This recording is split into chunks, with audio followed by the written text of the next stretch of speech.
गणेशोत्सवाला आता अवघे काही दिवसच शिल्लक आहेत। गणेशाचं आगमन आणि विसर्जन मिरवणुकीत मात्र एक महत्त्वाची त्याबाबतची घडामोड म्हणजे शहर आणि उपनगरातल्या जुन्या आणि धोकादायक 13 पुलांवरून मिरवणूक नेताना काळजी घ्या असं आवाहन मुंबई महानगरपालिकेने केलंय।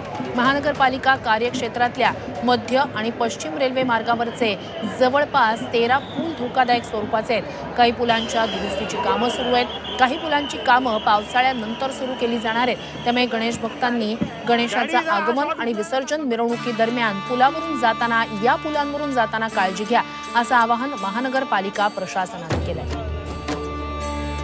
कोणते पूल धोकादायक आहेत पाहूया। घाटकोपर रेल्वे ओव्हरब्रिज धोकादायक आहे। मध्य रेल्वेवरचा धोकादायक पूल आपण जाणून घेतोय। करी रोड रेल्वे ओव्हरब्रिज ही धोकादायक आहे। चिंचपोकळीचा रेल्वे ओव्हरब्रिज सुद्धा धोकादायक आहे। हे ब्रिज जे आहे ते ब्रिटिशकालीन आहेत। भायखळा रेल्वे ओव्हरब्रिज सुद्धा धोकादायक बनलेला आहे।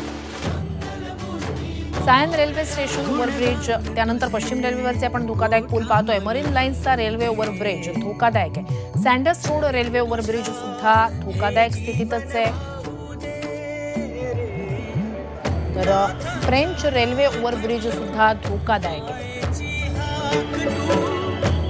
केनडी रेल्वे ओव्हरब्रिज सुद्धा धोकादायक बनलेला आहे। या ब्रिजवरून विसर्जन आणि आगमन मिरवणूक जर नेत असाल तर काळजी घेण्याचं आवाहन करण्यात आलंय। फॉकलँड रेल्वे ओव्हरब्रिज सुद्धा धोकादायक आहे। महालक्ष्मी स्टेशनचा रेल्वे ओव्हरब्रिज सुद्धा धोकादायक स्थितीत आहे। प्रभादेवी कॅरोल रेल्वे ओव्हरब्रिज सुद्धा धोकादायक बनलेला आहे। दादरचा लोकमान्य टिळक रेल्वे ओव्हरब्रिज सुद्धा धोकादायक असल्याचं पश्चिम रेल्वेकडून सांगण्यात आलं।